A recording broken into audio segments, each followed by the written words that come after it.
Student, आज का topic है कैरेक्टरिस्टिक्स ऑफ अकाउंटिंग। देखिए, नंबर 1 है इकोनॉमिक इवेंट्स। इसके ये 2 टाइप्स हैं, इकोनॉमिक इवेंट्स के, इंटरनल इवेंट्स और external events. Economic events is a happening of consequence to a business entity. They can be divided in 2 parts. जैसे number 1 है internal events और number 2 external events. Internal events जैसे कि आपके supply of raw material, equipments by the stores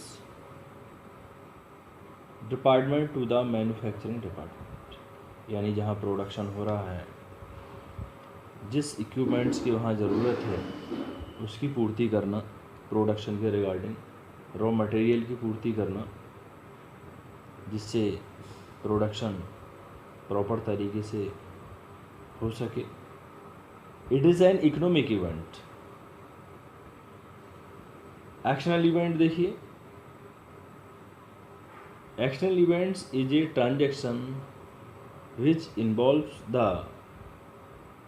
transfer और exchange of something for value between 2 और more person.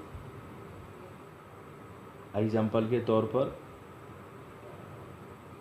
Liberty shoe company ने shoes को सेल किया कस्टमर के लिए। Other example, rendering of service to customers by television, payment of wages to employees, अपने labour को payment करना, payment of monthly rent to the landlord, किराए के मकान में रह रहे हैं, अपने मकान मालिक को किराया देना, purchase of goods from other businessman etcetera, और किसी गुड्स को परचेज करना दूसरे बिजनेसमैन से। ये सब चीज़ें आपके एक्सटर्नल इवेंट में। स्टूडेंट, इंटरनल इवेंट में आपके रॉ मटेरियल, इक्विपमेंट्स, और एक्सटर्नल इवेंट्स में आप किसी बाहर से कोई चीज़ खरीद रहे हैं या जो सर्विस आपको दी गई है उसका पेमेंट कर रहे हैं या अपनी लेबर को पेमेंट कर रहे हैं, ये सब चीज़ें एक्सटर्नल इवेंट में। नंबर 2 आता है स्टूडेंट आइडेंटिफाई। देखिए, सबसे पहले जो भी ट्रांजैक्शंस, जो भी लेन देन होते हैं उनको हम आइडेंटिफाई करते हैं कि इसका फाइनेंशियल कैरेक्टर है या नहीं, इसमें वित्तीय लेन देन हुआ है या नहीं, पैसे का लेन देन, ये चीज़ आइडेंटिफाई करते हैं। सबसे पहले ये चीज़ देखते हैं, क्योंकि जहाँ मॉनेटरी टर्म्स होगी उन चीज़ों का ही लेन देन, उन चीज़ों को ही हम रिकॉर्ड करेंगे, उन चीज़ों का ही अपने अकाउंटिंग में लेखा जोखा करते हैं। और जो नॉन फाइनेंशियल कैरेक्टर है उनका हम लेखा जोखा अकाउंटिंग में नहीं करते।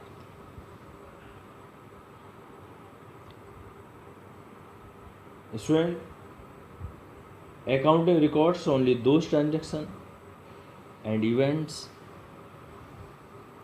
which are of a financial character.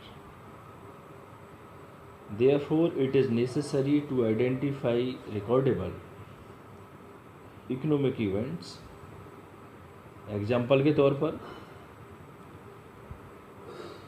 Suppose Gopal को 2000 रुपये का माल बेचा, goods sold to Gopal for 2000 rupees, purchase a machinery for 50,000, 50,000 रुपये की मशीन खरीदी, paid to संजय, संजय को भुगतान किया। If an event cannot be quantified in terms of money, it is not considered for recording in financial account. Other example, If a businessman enterprise has got a team of dedicated and trusted employees, it is of a great use to the business, but since it is not a financial character, क्योंकि किसी ईमानदारी को, किसी के royalty को मापा नहीं जा सकता। नंबर 3 आता है स्टूडेंट रिकॉर्डिंग। फर्स्टली हमने आइडेंटिफाई कर लिया कि इसका फाइनेंशियल करेक्टर है या नहीं, उसके बाद में हम उसको रिकॉर्ड करते हैं, यानी जो भी लेन देन हुआ है उसका लेखा जोखा करते हैं। Once the economic events are identified and measured in financial terms, they are recorded in an orderly and systematic manner, first in the books of accounts known as recording।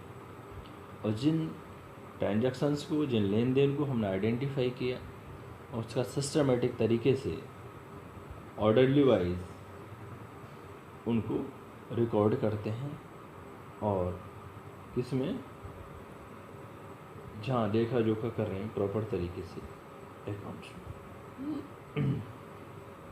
ये कब करते हैं, पहले आइडेंटिफाई करेंगे तब, उसके बाद सिस्टमेटिक मैनर में अपने बुक्स में उसे रिकॉर्ड करते हैं। Thus an event of recognition of which gives transaction is written first is known as journal, and a recording of transaction in it is called an entry। और जहाँ हम चीज़ों को रिकॉर्ड करते हैं, जर्नल में रिकॉर्ड करते हैं, और इसी को हम जर्नल एंट्री कहते हैं, जिन्हें हम आगे डिस्कस करेंगे, आगे पढ़ेंगे। अब जर्नल के बाद क्या करते हैं, जो सब्सिडरी बुक्स हैं, जैसे purchase book, sales book. Next आता है number 4 classifying. Transactions are classified after their recording either in the journal और subsidiary books. Classification is a process of grouping of similar nature of transaction at one place in a separate account. ये book containing several accounts maintained called as ledger। Separate accounts are opened in the ledger for each item। For example के तौर पर purchase account, sales account, Ram account और furniture account, इन चीज़ों को record करें। सबसे पहले जनरल एंट्री किया, फिर उसका लेजर। नेक्स्ट आता है आपका समराइजिंग, यानी कि trial balance. This involves presenting the classified data of ledger in a manner which is understandable, useful to the internal as well as external and users of accounting statement। This process includes the balancing of ledger account and the preparation of trial balance with the help of such balances। और laser में जो balances बचते हैं उनसे क्या तैयार करते हैं, ट्रायल बैलेंस।